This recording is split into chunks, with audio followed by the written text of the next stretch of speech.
আপনার কথা সোজা করে দাঁড়ান আর আপনি ইকামত দেন। হুজুর নামাজ পড়া কে নামাজ পড়া? জুমার নামাজ। জুম্মা নামাজ পড়া খুদা কই? আরে হুজুর কি জানে না নাকি আজকে শুক্রবার বয়ান ছাড়াই না আমাদের দাঁড়াই গেল আইসাই। আদাম দিল হাইরা বয়ান দে হুজুর জুম্বা পড়াইতাছে। হুজুর কি কোনো সময় জুম্বা পড়াইছে না? আসসালামু আলাইকুম রাহমাতুল্লাহ। আল্লাহু আকবার, আস্তাগফিরুল্লাহ। হুজুর আপনি এটা কিসের নামাজ পড়াইলেন? কেন জুমার? আপনি কি পাগল হয়েছেন? খুতবা ছাড়া কি জুমার নামাজ হয়? জুমায় আমি কি আলোচনা করব? কি নিয়ে আলোচনা করবেন মানে? আপনি একজন খতিব জ্ঞানী মানুষ, আপনাকে বলে দিতে হবে কি নিয়ে আলোচনা করবেন। হুজুর আপনি এটা কি শুরু করলেন? এতদিন ধরে মসজিদ চালাই, এরকম কোনো ঘটনা ঘটে নাই, আর আপনি আসার পর থেকে একটা না একটা উল্টাপাল্টা ঘটনা ঘটতেছেন। মসজিদে এখন মুসল্লি এসে যদি দেখে জুমার নামাজ শেষ হয়ে গেছে, আমরা মুসল্লিদের কি জবাব দিব? আপনি আলোচনা করলেন না কেন? আমি কেন আলোচনা করি নাই জানতে চান? তাহলে শুনেন।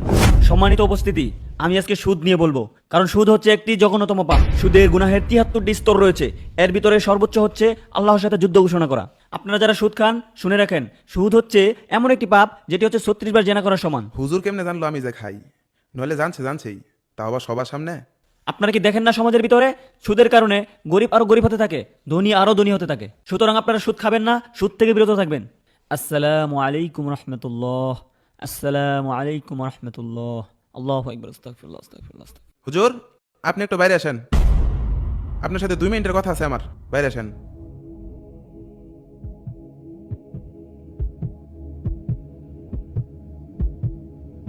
হুজুর সবটি কথা আনি আমারে কইছুন, মনে করুন আমি বুঝছি না? অবশ্যই আইনে কেউ কই দিছে আমি যে খাই, নলে তো জানার কথা না। আইনে তো নতুন মানুষ। আল্লাহ আল্লাহ, সভাপতি সাহেব এটা কি কইতেছুন? হারামো না, আমি নিয়ত করছি প্রত্যেক শুক্রবারে বিষয়ভিত্তিক ওয়াজ করবো। সুদটা যেহেতু জঘন্য গুনাহ, তাই সুদ দিয়ে শুরু করছি।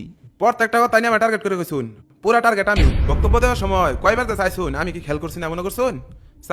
চাকরি থাকতো না, কই দিলাম। সম্মানিত উপস্থিতি, রাসূল সাল্লাল্লাহু আলাইহি সাল্লাম বলেছেন, নেশাদার দ্রব্য পান করা হচ্ছে এমন একটি অন্যায়, এমন একটি পাপ যেটি হচ্ছে সমস্ত অন্যায়ের চাবি। আরে আমি যে নেশাপানি করি এটা হুজুর জানলো কেমনে? নিশ্চয়ই হুজুরে কেউ কয়ে দিছে, নয় জানছেই, জানলেই সবার সামনে কোল লাগবো। অপর একটি হাদিসে বলা হয়েছে, আবু হুরায়রা রাদিয়াল্লাহু থেকে বর্ণিত, রাসূল সাল্লাল্লাহু আলাইহি সাল্লাম বলেছেন, যারা হচ্ছে নেশাদার দ্রব্য পান করে মারা যাবে তারা হচ্ছে মূর্তি পূজকের ন্যায়। আপনারা কি কেউ নেশাদার দ্রব্য পান করবেন? এত কিছু জানার পর যদি নেশাদার দ্রব্য পান করেন তাহলে ভালো করে শুনে রাখেন, আপনারা এই হাদিস থেকে, উক্ত হাদিস থেকে শিক্ষা নেন, এই ভয়ঙ্কর পাপ থেকে আজকেই বেরিয়ে আসেন।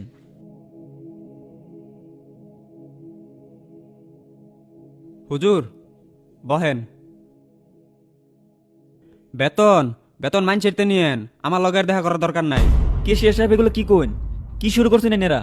শুরুর দেখছুন কি? শুরু না হনইব 2 মাসের বেতন আটকা দিলে ওয়াজ ঘর লইলবো। এটা তো বুঝি, আমরা বুঝি। আমি কি সবসময় খাই? মাঝে মধ্যে একটু খাই, এটা ওয়াজও গোল লাগে গেলে গা।